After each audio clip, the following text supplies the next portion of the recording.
In our culture today, we have this misconception that surrender is weak, that surrender is passive, that surrender is doing nothing, that surrender means you're going to be left behind, you're not going to manifest your goals, you're going to get less in life. And I'm actually saying, no, if you really understand the true essence of surrender, what if you didn't get less, but you got more? And what if that more was better than you could have imagined from the limitation of your mind, your personality, and your ego? And so for me, surrender is the key to the next level of life. Surrender is the real password to freedom. Surrender is the real secret to manifestation.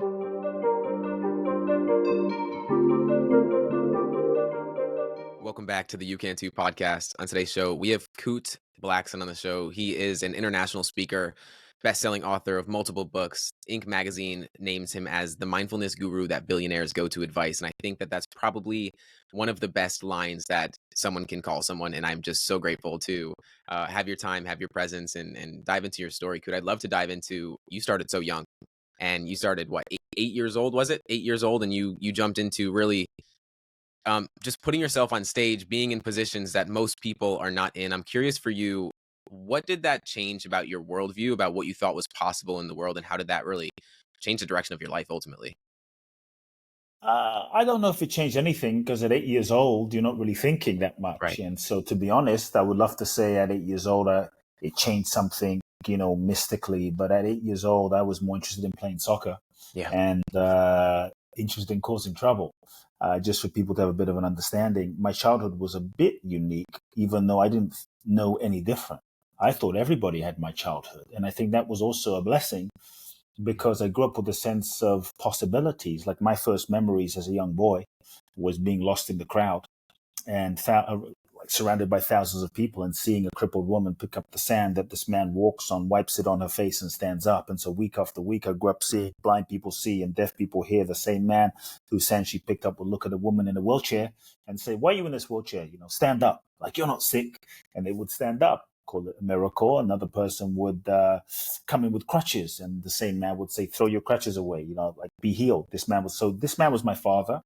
He built 300 churches in Ghana, West Africa. He built a huge church in London, had hundreds of thousands of people in his organization in Ghana, 4,000 or 5,000 people every Sunday in the UK, in London.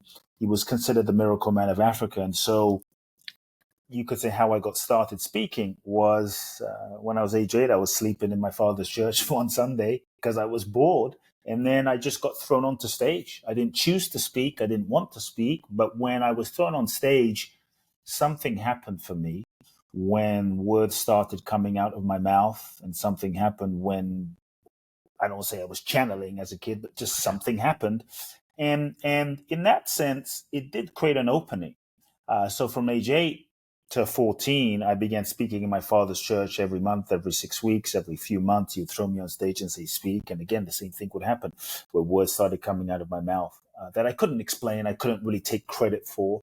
But from a very young age too, I started becoming obsessed with just trying to understand life, and like, what is happening to me? Who am I? And what's the purpose of life? And where do we come from? And where do we go? And what's the meaning of life? Is it just to wake up, make money, have babies, buy a house, buy a couple of cars, and then die? As I looked around and I saw this is what most people were living, or is there more? And so at a very young age, I began asking questions. At a very young age, I was sneaking to my father's office, where he had thousands of books on spirituality and personal growth. And I began reading his books, just trying to understand life. Everyone from Osho and Krishnamurti, the Eastern mystics, to Wayne Dyer, Louise Hay, Deepak Chopra, Marianne Williamson in the West. And that became my life, trying to understand life and make meaning of this whole existence. And so when I was 14, I was ordained as a minister. And I was given you could say, the mandate to take over my father's organization. And I was declared the successor to my father. And everybody was happy but me. I knew at a very young age that something wasn't quite right. Something wasn't quite aligned. But I think, like many of us, I was too afraid. I was too afraid that if I dared to speak my truth, that if I dared to express who I really am, that I would lose my father's love. that I would be alone, that I would be an outcast, that I would be abandoned. And so I said nothing and went along with it, became ordained. And I think a pivotal moment was from 14 to 18, where I tried desperately to fit myself into a mold. I've tried to fit myself into the box of who I thought I needed to be in order to get love, in order to get validation, in order to just be loved, basically. And I became, you could say, depressed and miserable in the process. And so when I turned 18, that's when I think my life shifted, where I looked into my future. I had a choice to make. Do I go to university? What do I do? I chose not to go to university.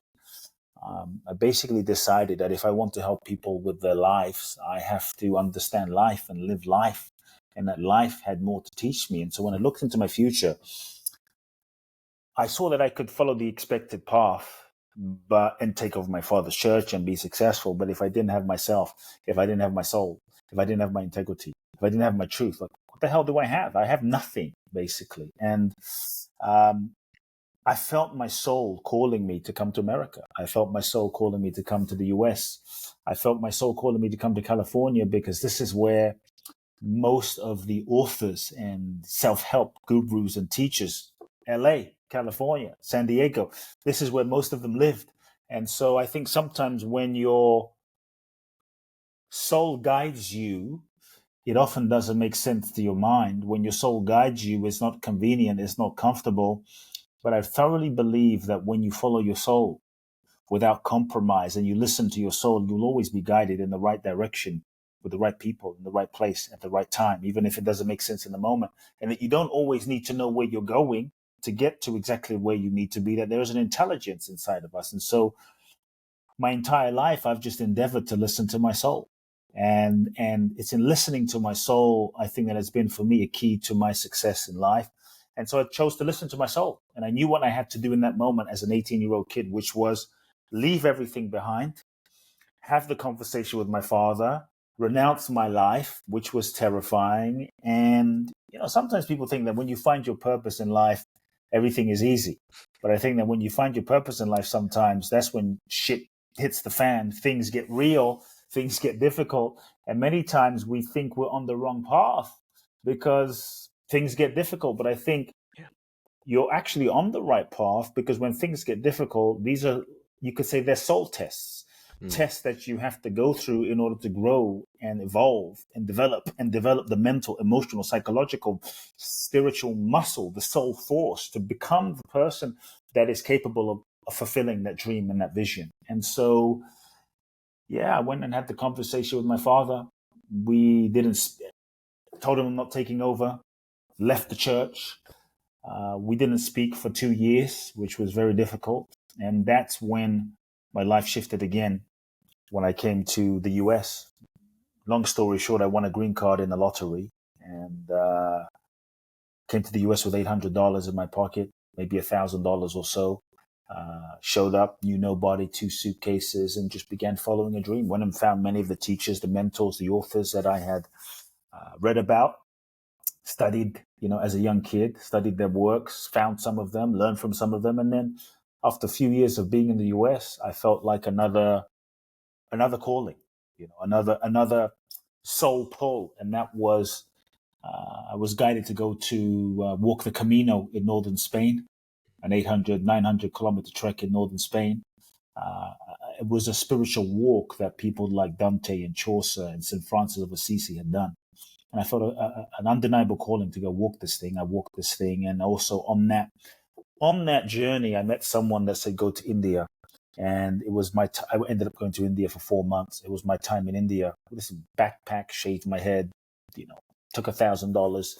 And I decided I was not going to come back to America until I found certain answers for myself, answers as to who am I, answers as to what is my true purpose in this life. And I went to India, and that's when my life cracked open to a whole nother level. You could say I found myself, or life found me. And that's when I came back to America with a sense of purpose, a sense of clarity, and began coaching people at that point. Yeah, your story is profound, and I resonate so much with it. When I was 17, I invested into a coaching program, trusted the intuition within me rather than trusting my mind that was going to limit me and hold me back. And I think that you can't there's nothing that can express the feeling of being called to do something other than just the feeling of being called to do something. And you definitely did that. And I feel like there's so many points that we can touch on just based on what you said right there. The first place I want to start though is for you, you went to India, you went to Thailand, and you went to Israel, and you really dove deep into all of everything that it had to entail. I'm curious, what was it about India that really changed everything for you compared to, you've grown up in multiple different places, you went around, you've traveled, but what was it about India that really Yes. transformed you? Well, in my life, I've been to India 30 plus times. And the first time I went to India, I had a kind of expectation as to what I think it was also the context of where I was in my life going into India, right? I had renounced everything, broke up with my girlfriend, went through this experience in my career when what I thought was I was guided differently. So went to India with a sense of disappointment. I went into India the first time with this feeling as though I had reached the end or the edge of my ego's capacity to make my life happen. And so I kind of was at a point where I threw my arms up and just gave up, and surrendered and said, I don't know. I don't know what I'm supposed to do. And so I went to India very humble, but I also had kind of expectations as to how I thought India was going to be, this romantic, idealized spiritual place. So the moment I arrived in India, I hated it, man. It was dirty. It was thousands, millions and billions of people, and nothing was on time and everything seemed to. India has this way of finding those places within you where you are holding onto control. And it has a way of reaching into your psyche and putting that in your face and taking that away from you. And so you're constantly confronted with being forced to surrender control and let go of control constantly because things aren't on time and things don't go according to plan. Things don't work. I mean, all of these things. And so it was very, very challenging being in India. And yet somehow, I think for me, India forced me to let go of control and surrender, but India also forced me to accept reality and surrender to reality as it was. And, the thing with India is the duality is very close together. Like in let's say Mumbai, you have literally $1 billion house. Right next to it is a slum, or right next to it is a homeless person's shack, or a shack, and 100 homeless people next to the $1 billion house. And so the sense of duality is so close together that it stirs so much emotion and feelings. And so India forced me to surrender in a certain way, to let go of all of those things that I was holding on to for a sense of control, showed me all the things that I was resisting about reality and life, and was a profound purification of my own ego in many ways. It's really powerful. When I was hearing your story and hearing your journey through that, it sounded like it was a place for surrender. And was that the moment of surrender playing a role in your life, or do you think that it started when you were younger and you stepped on stage and you kind of let things happen as they were supposed to, or maybe when you left London, or where do you feel like surrender started to take a prominent role in your life? I don't think I was conscious. I would definitely say India forced me to surrender in so many ways. The weather, the food, the way things run, being stuck in train stations and the trains that don't show up for 8 hours and 8 hours. I mean, you're constantly forced to surrender when things don't go according to plan, or your expectations aren't fulfilled, or things don't work out how you think they should work out. And so I think India in many ways forced to surrender. I think my first experience of surrender in a way that I was not even conscious was surrender at the time was when I left my father's church and left the ministry as an 18-year-old kid. That was a huge surrender, when I had to let go of the life I thought I was going to be living, when I had to let go of who I thought I was, when I had to let go of everything I knew about myself, when I had to let go of the idea of the relationship that I envisioned with my father, and let go of the relationship that I thought I could have, should have, wanted to have. And letting go of that was profound. So that was a beginning of surrender. But I would say that the theme of surrender really came into focus, and this is what my book was inspired by, when in 2016, my mother was diagnosed with stomach cancer. And that's when I think surrender became a very conscious, intentional theme for me. My mother was diagnosed with stomach cancer.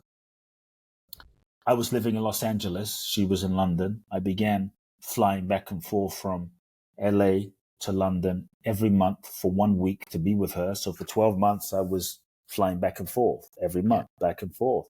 And it was hard.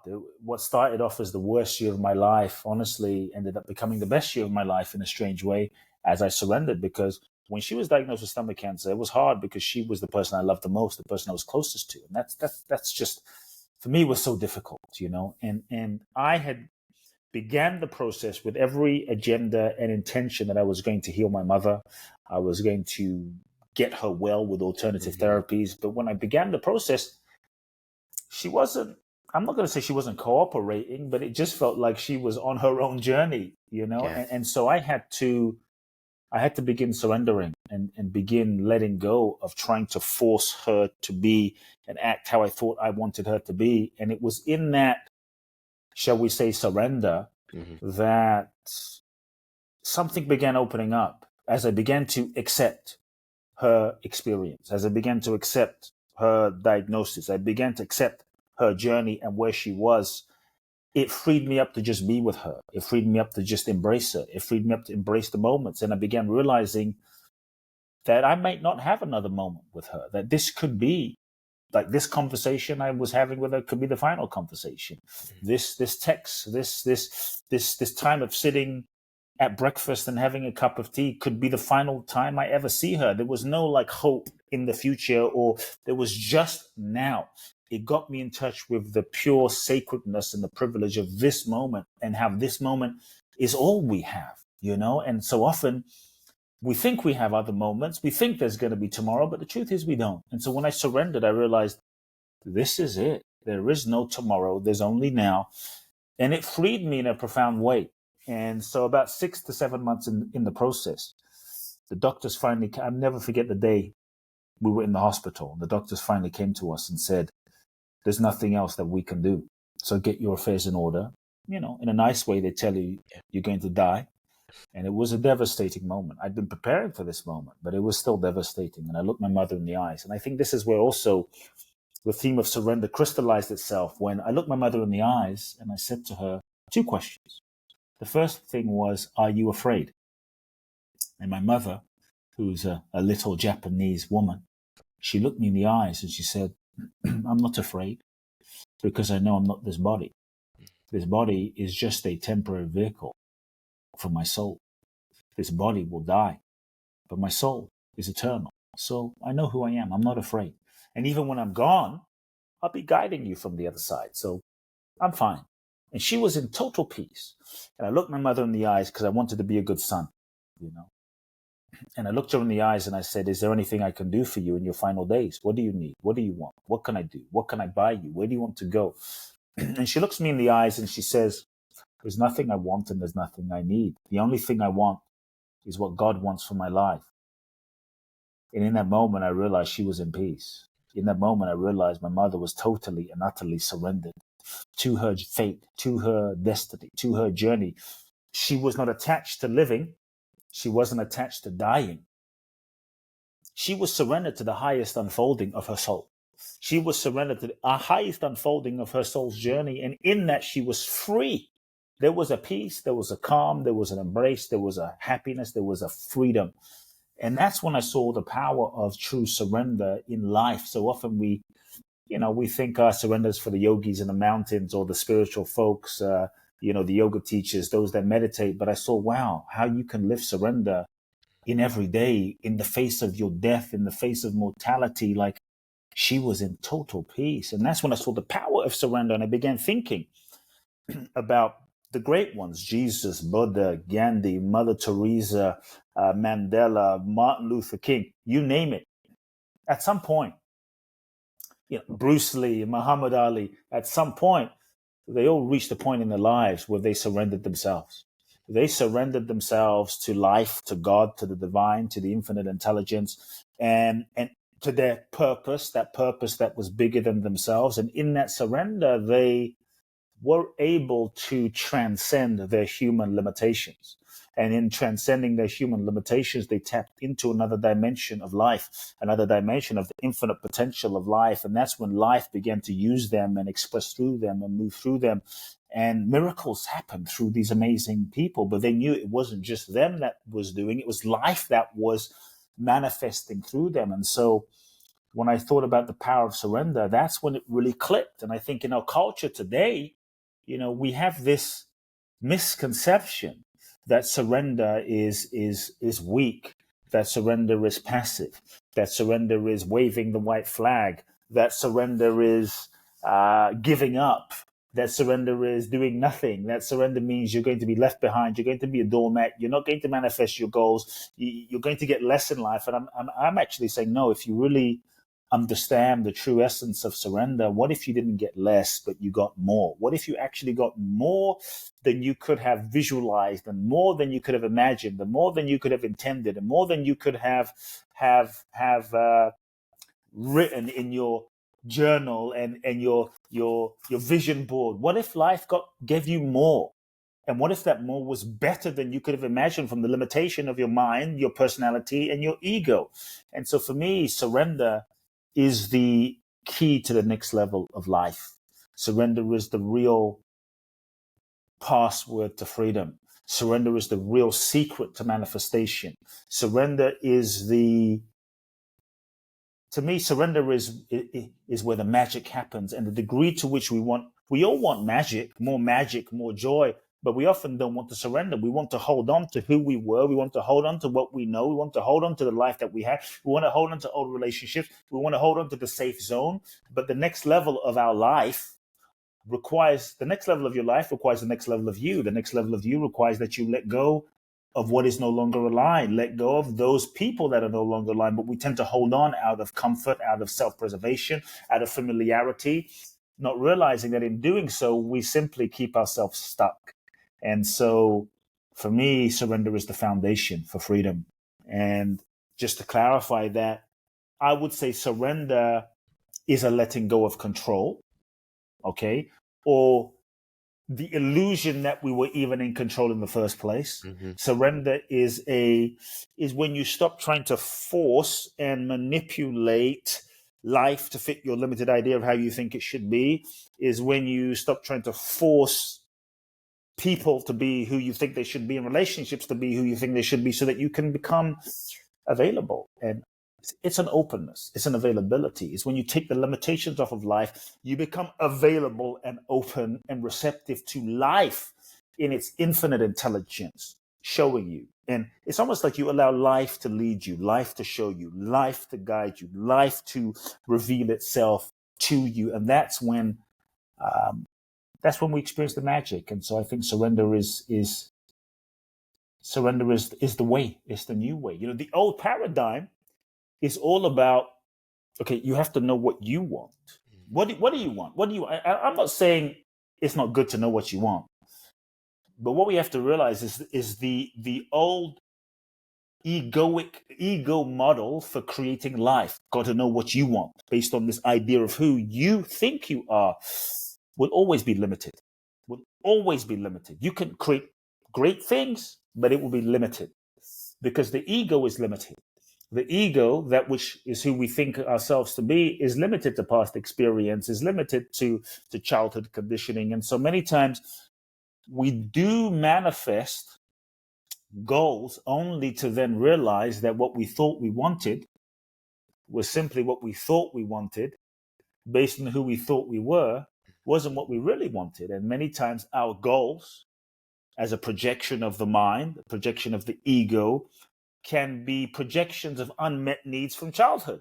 Dad wasn't around, didn't feel worthy, didn't feel enough, didn't feel lovable. So if I can just make enough money, get that Lamborghini, get that house, get that body, achieve that goal, then I'm going to finally be enough. And then we achieve it and we're not fulfilled. We're not happy. And I always say, like, nothing outside of you will make you feel enough if you're not connected to that within yourself. And so for me, in the path of surrender, the question isn't like, what do I want? Because we don't ask the question, who is the I? Who am I, right? The question becomes, what is it that life is seeking to manifest through me?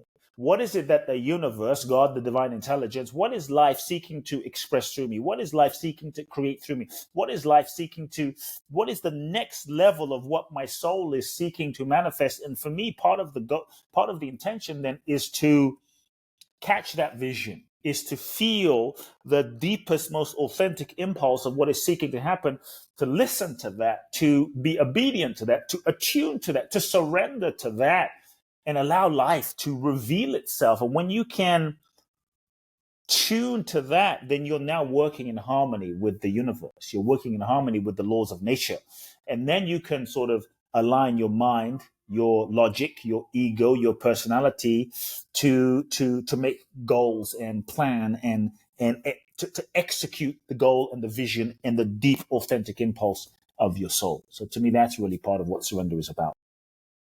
This is why you get the titles that you get, man. Like speechless. Like I had like 20 questions and they were going through my brain, and then you answered it, and it's just like I love it, man. I love it.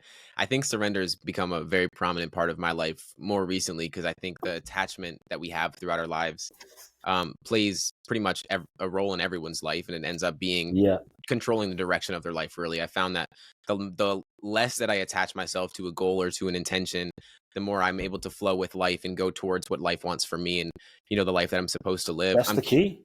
I'm curious for you, like, say, for example, for me, a way that I've been practicing surrender every day has been going on a walk without any kind of, no headphones, no phone, nothing, and just allowing the thoughts to pop up, rather than always needing to be listening to something, always needing to be preparing for a podcast or to listening to a book. What does surrender look like for you? So you see, it's even in personal development, right? Mm-hmm. It's great to, okay, let me listen to a podcast. Let me listen to this. Let me listen to that. Let me listen to Osho. Let me listen to, Eckhart Tolle. It's great. Don't get me wrong, to be growing. Yeah. But part of the challenge is when you're constantly listening to Oprah, listening to that person, listening to this person, listening, you don't end up listening to yourself. Exactly. You don't end up listening to your own soul. There is a part of you, when I say you, I mean all of us. There is a part of you that knows everything. Mm-hmm. Because at that deepest level, you are connected to everything.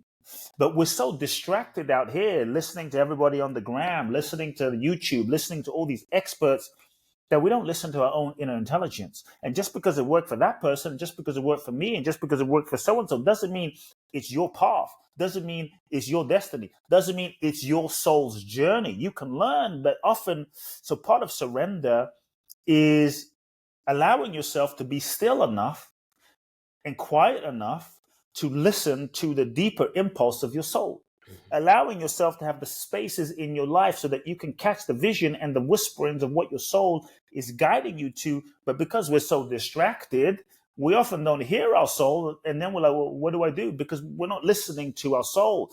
And part of surrender is allowing life to lead you, allowing life to guide you. Life has an intelligence. It has been around for billions of, you and I, we've been around for like 20, 30, 40, 50, maybe someone listening to this podcast is 100 years old. Mm-hmm. Amazing. You made it to 100. The truth is, life has been around for millions of years, billions of years. We're going to listen to life. We're going to listen to our ego. We're going to listen to our mind. We're going to listen to some expert that has been doing their job for like 20, 30 years.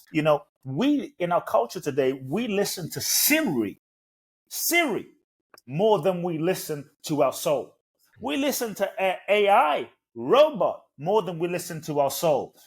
Siri says turn left, we don't even question. Siri says turn right, we don't even question. Siri could be taking us off a freaking bridge, we don't even question. But the moment your soul says, write that book, call that person, well, me? I don't know. I'm not sure. What? Why do I need to call James? Call James.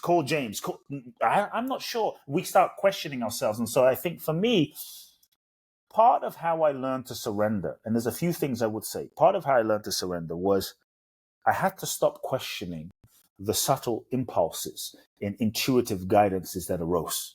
We feel the thing. And the way your soul or the universe speaks to you will often be very subtle. It may not be on a loud billboard or siren bell. It might just be the subtle sensation or feeling in your body. Something feels off here. Go to Miami. Text James. Oh, it's just so subtle, like a wind, a whispering in the wind, but we don't listen to it because the mind. Here's what happens: the mind kicks in. Well, that doesn't make sense. We tell ourselves, "That's call James. Why call James? I haven't spoken to James in 5 months." We start questioning because the ego mind is constantly seeking to try to understand everything.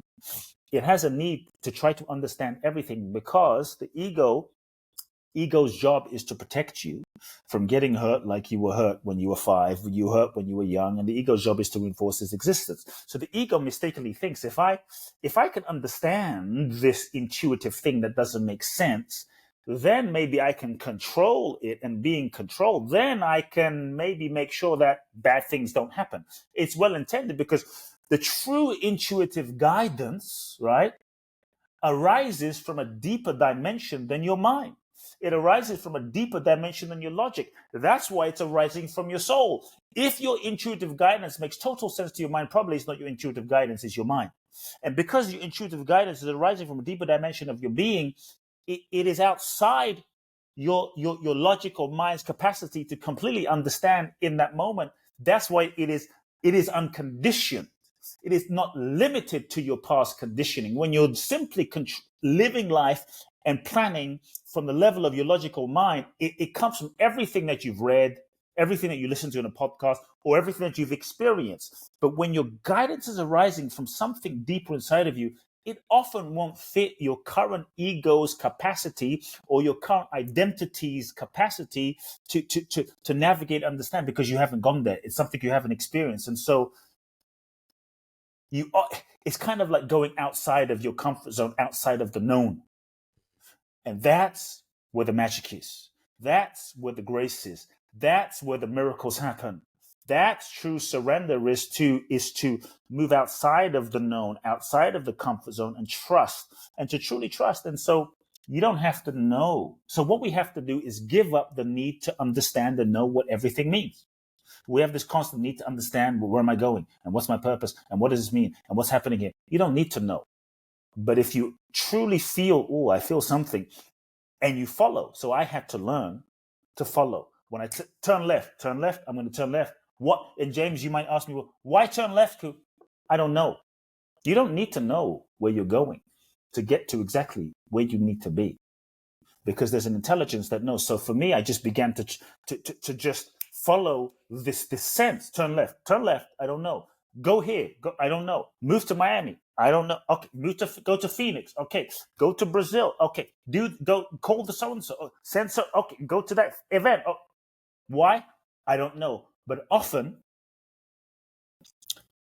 there's a why will be revealed when looking back, and then you connect all the dots together. 2 years later, a year later, 5 years later, that's when we often end up understanding, oh, that's why I had to go to that event, to meet that person. It wasn't for that piece of information. That's why I had to go to Miami. It was to meet that person. It was for this thing to happen. But we're often not able to understand it before it happens. And so give up the need to know and understand, and allow part of surrender is allowing life to lead you. It's a switch in order versus you pushing, allowing life to show you. So now we become followers of life and the intuitive, intelligent river and flow that is. Life has a flow. If you really become still, you will see that life has a flow. It's kind of like something's flowing over here. Kind of, something's moving over here. Okay. And so part of surrender is allowing life to guide you. That's where the magic happens. I mean, people think about surrender's being passive. No. If you look at people like Bruce Lee was a badass. Bruce Lee was incredible. He himself said, everybody wants to be like Bruce Lee, but they don't want to do what Bruce Lee did. Bruce Lee said, you've got to be like water. You've got to flow. You put water into a teacup, it becomes a teacup. You put water into a pot, it becomes the pot. Be like water. Bruce Lee is famous for saying, be like water. But what he's really saying is you've got to surrender. I mean, it's be like water. You've got to flow. And I think that's where the magic is. If we really look, If everyone checks their experience, the best things in your life that have happened, you probably didn't plan. No one here went out and said, okay, I'm going to meet my boyfriend, my girlfriend, my spouse, the love of my life. I'm going to go to the coffee shop today, going to go to Starbucks, 7 p.m. My goal on November the 11th, 11 a.m., I'm going to meet my soulmate. That's not how it happens. You can have the intention, but here's what I say. Don't have the intention, but don't get attached to the intention. And most of us, we don't realize that we are limiting the universe. We're so attached to the life that we think we should be having. We're so attached to the goals that we think. We're so attached to the person that we think we should be with as our soulmate. We're so attached to the career we think. But when we're creating life from the level of the ego is limited. The ego is so limited, it's not able to see the infinite possibilities, the infinite tapestry, the infinite unfolding of life. It's only able to see a very small piece of life. So then when we set our goals from the ego, our goals end up being very small. We're not able to see how they're all connected. And many times with our goal setting, we're putting limitations on life. And it's almost as though we're holding on to peanuts. Like, universe, I want this peanut. This peanut is so amazing. I got to have this peanut. I'm visualizing for this peanut. I'm doing my affirmations for this peanut. I got to have this peanut, this peanut. But we don't realize the universe is trying to give you a freaking buffet. But all we can see is this peanut. And so I'm not saying don't set a goal. What I'm saying is catch a vision to the best of your capacity, set the goal, but don't get attached to that goal. That where you hold on so tightly to that goal that you're not open to life showing you something else. You hold on so tightly to that person that you think is the one, when clearly they're not, but they're the only person you can see. And life is trying to bring you a love that is so great, but you're so conditioned to think this is the person for you, you know? And so there's a few reasons why things don't happen. Number one, the goal that you think you want to manifest is not really in alignment with your soul's highest intention. It's just what you think you should be having based on your conditioned mind, your past experiences, your childhood projections, etc., etc. And so many of us, we try to make these, I want to win an Oscar. I want to, be a singer. I want to be whatever it is. And not that that's not great, but we get so identified with being that thing that we think is the thing. But sometimes the goal that you think is the goal is not the goal. It's just the evolutionary carrot to take you on a journey. And the real goal isn't the goal. The real goal is the journey that you go on and the lessons that you learn and the person that you become, because every step of the pursuit of that goal will force you to grow, evolve, and learn lessons so that you can develop the necessary mental, emotional, spiritual, psychological muscle to become the person that's capable of the real vision that you're here to fulfill. I'm sure Mandela didn't think that he was going to spend 27 years in prison. Gandhi was a lawyer, a very successful lawyer that I'm sure he wasn't planning to give up his law career to become Gandhi. But what if Gandhi said, no, I want to be a lawyer, make a bit of money, and I'm not gonna follow this calling. He would have been a lawyer. We would never heard of Gandhi, and he would not have become the Mahatma. The Mahatma was a great soul. He would have been, Mohammed K. Gandhi, a lawyer that none of us would even remember. So he had to surrender who he thought he was and the life that he thought he was attached to living so that the life that he was truly put on this planet to live could flow through him. And so sometimes, number one, the goal that we think is the goal is not the goal. And what we tend to do is because we're so attached to the goal, we force it. Like, no, it's got to be this. If your goals aren't manifesting, step back, breathe, be still, let go, and meditate, pray, reevaluate, connect, listen. What is life seeking to express through me? What is my truth? Is this goal just because my parents wanted me to do this thing? Is this because I'm looking at everyone on Instagram and social media doing this thing, so I kind of think I need to do it now? Or is it authentic? Is it from my soul? Is it true? Is this who I authentically am? Then you can catch the vision for the authentic expression of your soul. Number two, sometimes the goals that you want, it's just not time yet. But when we're locked in our ego, we just want what we want when we want it, and we want it now. But everything has a season, everything has a rhythm, everything there's sun, there's summer, there's fall, there's winter, there's spring. And you might want what you want now, but sometimes the mango's not ripe yet. You can go to a mango tree like, hell, I want the mango now. And you can pluck that mango. It's green, it's hard, and it tastes like crap. And many of us were eating unripe goals, right? Just trying to force things to be. And so for me, it's about flow. Surrender is about flow. So if things aren't working, sometimes it's just not the season yet. Sometimes life isn't right. Sometimes the consciousness isn't right. Maybe your soulmate isn't ready yet. And so we have to exercise patience and trust the flow of nature, trust the natural law, trust the seasons of life, trust divine timing. The third reason is sometimes we have not learned the lesson where we are with who we're with. See, we are souls. To me, true surrender comes when you recognize that you are a soul. You are a soul that's incarnated into this human experience, and the human experience is like a classroom or university for your soul's evolution. Everything and everyone is part of your teacher, and you're always in classroom. And the purpose of life is your evolution. Everyone is your teacher. Everyone is your professor. You're always in classroom. And so when we go through certain experiences, we have to realize that all lessons are repeated until learned. And so when we don't learn our lessons in this classroom that is life, we have to recreate and go through those experiences over and over and over and over and over and over and over and over and over again. And so many times we don't manifest that next level because we have not learned the lesson that we need to learn where we are with who we're with. And as a result, we keep looping. As a result, we're not able to manifest that next level of abundance. As a result, we're not able to manifest that soulmate we love because we haven't learned to love ourselves. We haven't learned to honor ourselves. We haven't learned to forgive. We have not learned something yet. And so rather than forcing, surrender, step back. Okay, things aren't manifesting. I think I'm trying everything. Things aren't manifesting. What is the lesson that I need to learn in this situation? Why did my soul attract this experience? What is the lesson I need to learn that I'm not learning in this phase of my life that clearly is keeping me stuck? When we learn the lesson where we are, that's the key that energetically unlocks the lock to the next level of life and manifestation. Yeah.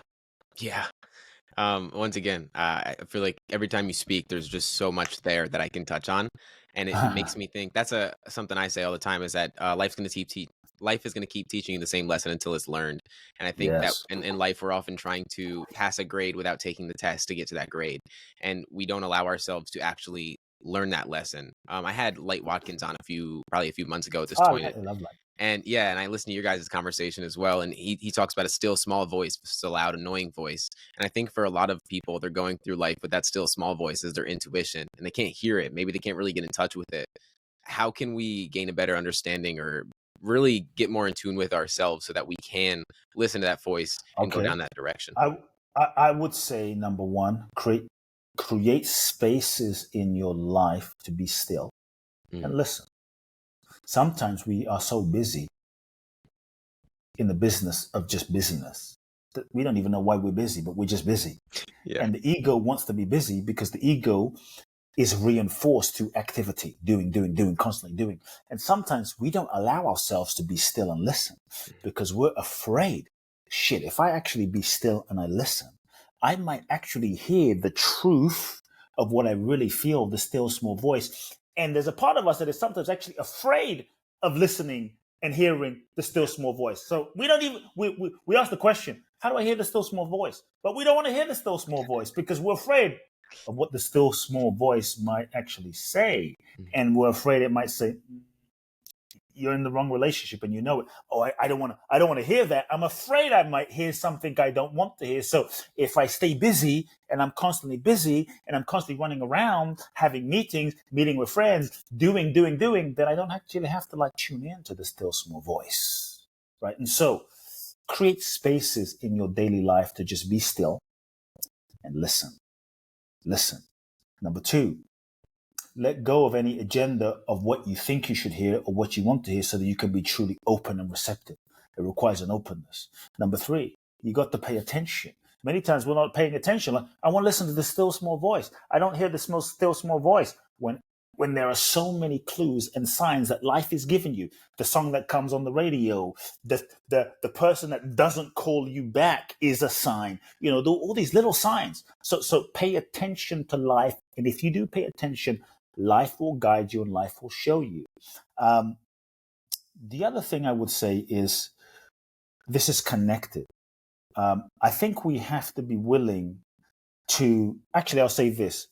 I think the more we can also remove the distractions from our life, things like unnecessary television that is constantly distracting us and hypnotizing us, unnecessary social media, drinking, substances that can, cloud the clarity of your perception, that we use alcohol as an example to dull our sensitivity to the feeling capacity of our intuitive ability. Because if I can dull it, then I don't have to feel it. If I can dull it, then I'm kind of clouded in my ability to discern what I'm really feeling. And so many times, because we are sensitive, we use these things, no judgment, but we use these things as a way of dulling our sensitivity, as a way to not feel. So I think if we can even eliminate or remove the unnecessary factors, drugs, alcohol, etc., so that we can start refining our sensitivity to become in tune. The other thing I would say, if somebody wants to surrender, get in touch with their truth. One of the ways I think that we keep ourselves stuck are all the lies that we tell ourselves. And we're afraid of the still small voice because we're afraid that we're going to get in touch with the truth. And so I think we stay in relationships that we know. Like people say, how do I get in touch with the still small voice? 90% of us already know the answer. If we're honest, we know. We know. We stay in relationships. We know it's not right. We know deep down. We know, then we speak to our friends about it. I'm not sure what to do. James, what should I do? Susie, what should I do? Kute, what should I do? This goes on for 2-3 years. What do I do? What do I do? What do I do? We waste so much time, energy. We don't live our purpose because so much of our energy is going into this wrong relationship, this thing that is not quite right. The moment we break up, and maybe you've had this experience, the moment you break up with that person, you tell your best friend, I knew that was never going to work. I just knew. We freaking knew it. We knew it. I remember I got into a relationship many years ago, over 12 years ago, maybe 14 years ago. I was in a parking lot, speaking to a friend. Beautiful woman walked up. I felt this thing inside of me. I don't know if it was a voice, but it was a sensation. It was something that was like, don't go there. Don't go there with this other woman. Don't go there. Somehow we exchanged numbers. Somehow we went for a cup of tea. Somehow we ended up in a relationship. I'm like, how the hell did that happen? I knew. Obviously, it didn't work out. Obviously, it was a disaster, but I knew, if I'm honest. And so we have to start becoming sensitive to that. First, don't go there, and not compromising that deeper knowing. And so I think one place that we can start to truly surrender and shift our reality in life, looking at all the ways that we lie to ourselves. We stay in relationships that we know aren't aligned. We betray ourselves and we say yes when we mean no in order to get love, validation, and approval. But the question is it worth it? Is it worth it? It's not worth it. The cost on our mental health, the cost on our emotional health is not worth it. And so I think I would invite people to sit with and ask themselves the question, what lies am I telling myself? What am I pretending to not know? And what is it costing me? What lies am I telling myself? What am I pretending to not know? And what is it costing me? Wow. What am I like? There is no transformation and surrender without truth. There is no freedom without truth. There is no happiness without truth. And so I would even tell people, take the pressure off of yourself from having to take action. Like, you don't have to break up your marriage. You don't have to leave your job today. But if you want to be free, you do have to start telling yourself the truth. And the truth might just start with, I hate my job. I'm not going to leave, but I hate my job. And just feel that. You don't have to leave because you have You have 3 kids, you have bills to pay, there's responsibility, but just start with the truth. That begins a process inside. In order to change something, you have to acknowledge where you're at. I hate my job. Feel that. I'm no longer in love with my wife. You don't have to break up, but feel that. That might lead to a deeper conversation. That might lead to like what we can feel what that will lead to. You might just begin by acknowledging, I have an alcohol problem. Instead of saying it's under control, I'm fine, I have an alcohol problem. No judgment. But unless you acknowledge that, you can't do something about it because you're in a form of denial. And denial is often a strategy that we've learned from a very young age to deny and suppress our feelings, to deny and suppress our emotions as a way to function and survive. Dad and mom were fighting. Mom wasn't around. Dad wasn't around.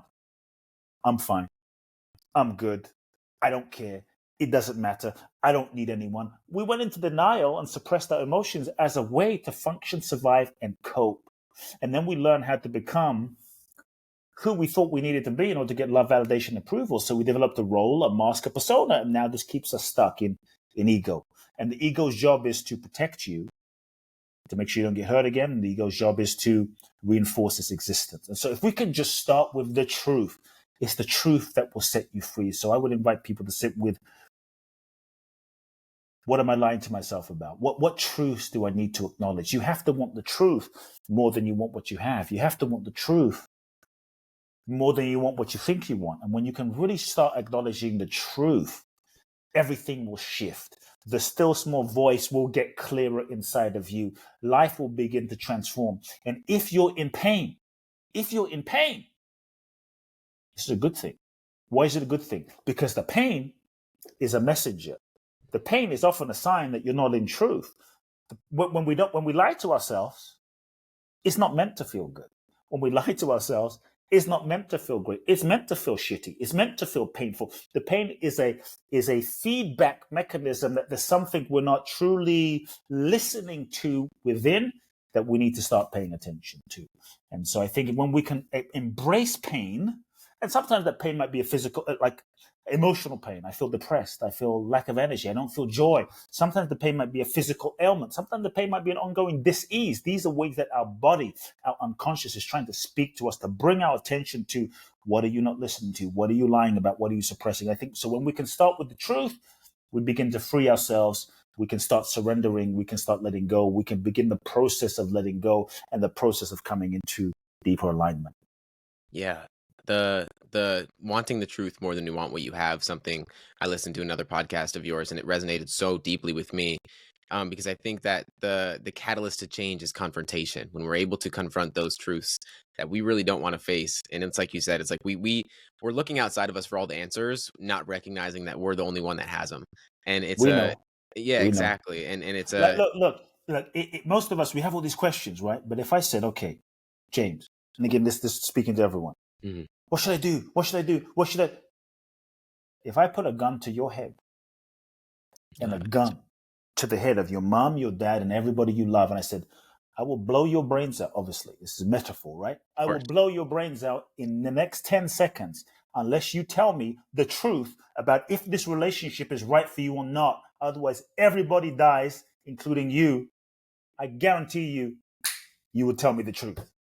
Many times we say, I don't really know what my purpose is. And now we spend 10 years seeking our purpose. I don't know what I should do.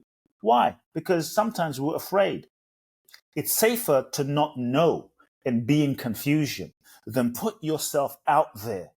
Like trust what you feel and put yourself out there and pursue the goal, pursue the vision, pursue the dream, pursue the purpose. And maybe it doesn't work out and maybe you fail and so sometimes it's easier to sit on the sidelines and not know and be confused and kind of like always be seeking than actually finding. Because when you don't know and you're confused, you can always have the future, the possibility of the future fantasy of that dream, that goal, and that purpose. Like, I know that it's a possibility in the future, rather than taking the risk. So we have to be bold in life. At the worst, maybe you fail, whatever failure means. Maybe it doesn't work out, but you will learn and grow. And the person you become in the process Nobody can take that away from you, and that's, I think, the blessing. That's the joy, is who you become in the process of life. So when you surrender to the path of evolution and you surrender to the process and the learning and who you become, it frees you up to let go of failure. It frees you up to follow your truth more boldly, knowing that worst case, you learn, you grow, you evolve. And that's the blessing.